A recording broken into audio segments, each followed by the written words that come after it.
Hello friends, ಇವತ್ತಿನ recipe ಬಂದ್ಬಿಟ್ಟು beetroot ಪಲ್ಯ.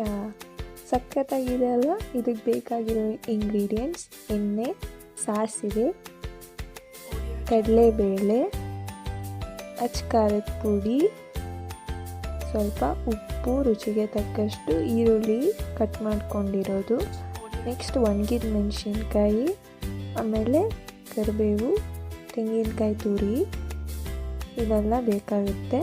ನೆಕ್ಸ್ಟು ಬೀಟ್ರೋಟ್ನ ಕಟ್ ಮಾಡಿಕೊಂಡು ಬೇಯಿಸಿಟ್ಕೊಂಡಿದ್ದೀವಿ. ಇಲ್ಲಿ ನೀವು ಕುಕ್ಕರಲ್ಲಾದರೂ ಬೇಯಿಸ್ಬೋದು, ಮಾಮೂಲಿ ಪಾತ್ರೆಯಲ್ಲೂ ಬೇಯಿಸ್ಬೋದು. ನೆಕ್ಸ್ಟು ಒಗ್ಗರಣೆಗೆ ಸ್ಟವ್ ಹಚ್ಚಿ ಬಾಣಲಿ ಇಕ್ಕಿ ಅದಕ್ಕೆ ಎಷ್ಟು ಬೇಕೋ ಅಷ್ಟು ಒಗ್ಗರಣೆಗೆ ಬೇಕಾಗಿರುವ ಎಣ್ಣೆ ಹಾಕ್ಕೊಳ್ಳಿ. ಬಾಣಲಿ ಕಾದ್ಮೇಲೆ ಮೀಡಿಯಮಾಗಿ ಹಾಕ್ಕೊಂಡ್ರೆ ಸರಿ ಹೋಗುತ್ತೆ. ಪಲ್ಯಕ್ಕೆ ಜಾಸ್ತಿನೂ ಹಾಕ್ಕೋಬೇಕು, ಮೀಡಿಯಮಾಗಿ ಹಾಕ್ಕೊಳ್ಳಿ. ನೆಕ್ಸ್ಟು ಸಾಸಿವೆ ಹಾಕ್ಕೊಳ್ಳಿ. ಎಣ್ಣೆ ಕಾದ್ಮೇಲೆ ಸಾಸಿವೆ ಹಾಕಾದ್ಮೇಲೆ ಇದು ಚೆನ್ನಾಗಿ ಪಟ ಅಂತ ಹಾಕಬೇಕು. ಆವಾಗ ಅದ್ರ ಫ್ಲೇವರ್ ಚೆನ್ನಾಗಿರುತ್ತೆ. ಸೊ ವೆಯ್ಟ್ ಮಾಡಬೇಕು ಸ್ವಲ್ಪ ಹೊತ್ತು. ಈ ಥರ ಪಟ ಅಂದಮೇಲೆ ಸ್ವಲ್ಪ ಕಡಲೆಬೇಳೆ ಹಾಕ್ಕೊಳ್ಳಿ. ಎಷ್ಟು ಬೇಕೋ ಅಷ್ಟು ಹಾಕ್ಕೊಳ್ಳಿ.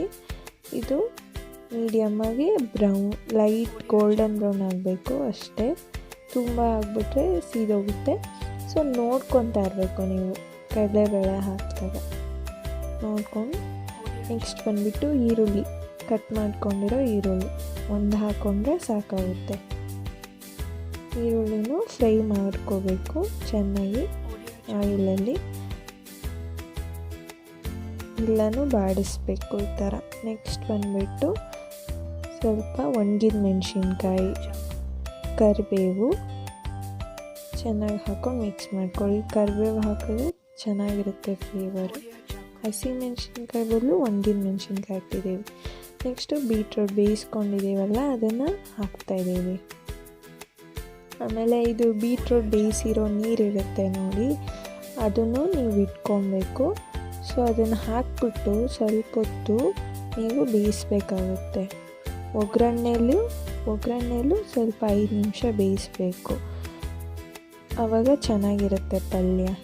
ನೆಕ್ಸ್ಟ್ ಬಂದುಬಿಟ್ಟು ರುಚಿಗೆ ತಕ್ಕಷ್ಟು ಉಪ್ಪು, ಖಾರದ ಪುಡಿ 1-2 ಸ್ಪೂನು, ನೆಕ್ಸ್ಟ್ ಬಂದುಬಿಟ್ಟು ತೆಂಗಿನಕಾಯಿ ತುರಿ. ಆಪ್ಷನಲ್ಲು, ಬಟ್ ಹಾಕ್ಕೊಂಡ್ರೆ ಚೆನ್ನಾಗಿರುತ್ತೆ. ನೆಕ್ಸ್ಟು ಇದನ್ನು ಚೆನ್ನಾಗಿ ಮಿಕ್ಸ್ ಮಾಡ್ಕೊಳ್ಳಿ. ಎಲ್ಲ ಫ್ಲೇವರ್ಸು ಮಿಕ್ಸ್ ಆಗಬೇಕು. ಸೊ ಹಂಗೆ ಮಿಕ್ಸ್ ಮಾಡ್ಕೊಳ್ಳಿ ಚೆನ್ನಾಗಿ.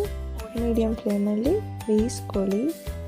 ನೆಕ್ಸ್ಟ್ ಸ್ವಲ್ಪ ವಾಟರ್ ಹಾಕ್ಬಿಟ್ಟು ಬೇಯಿಸ್ಕೊಳ್ಳಿ. ಈ ಥರ ರೆಡಿ ಆಗುತ್ತೆ. ಒಂದು 5 ಮಿನಿಟ್ಸು ಮುಚ್ಚಳ ಮುಚ್ಚಿ ಬೇಯಿಸ್ರಿ. ಆಮೇಲೆ ಪ್ಲೇಟಲ್ಲಿ ಸರ್ವಿಂಗ್ ಬೌಲಲ್ಲಿ ಪಲ್ಯನ ಹಾಕ್ಕೊಳ್ಳಿ. ಚೆನ್ನಾಗಿರುತ್ತೆ ಫ್ರೆಂಡ್ಸ್. ನೋಡಿ, ಸಖತ್ತಾಗಿರೋ ಬೀಟ್ರೋಟ್ ಪಲ್ಯ ರೆಡಿಯಾಗಿದೆ. ಬೀಟ್ರೋಟ್ ತಿನ್ನೋದ್ರಿಂದ ನಿಮ್ಮ ಬ್ಲಡ್ ಲೆವೆಲ್ ಇಂಪ್ರೂವ್ ಆಗುತ್ತೆ. ಸೊ ಹೆಲ್ತಿ ಫುಡ್, ಚೆನ್ನಾಗಿರುತ್ತೆ. ಇದನ್ನು ಚಪಾತಿ ಜೊತೆ ತಿಂದರೆ ತುಂಬ ಚೆನ್ನಾಗಿರುತ್ತೆ ಪಲ್ಯ.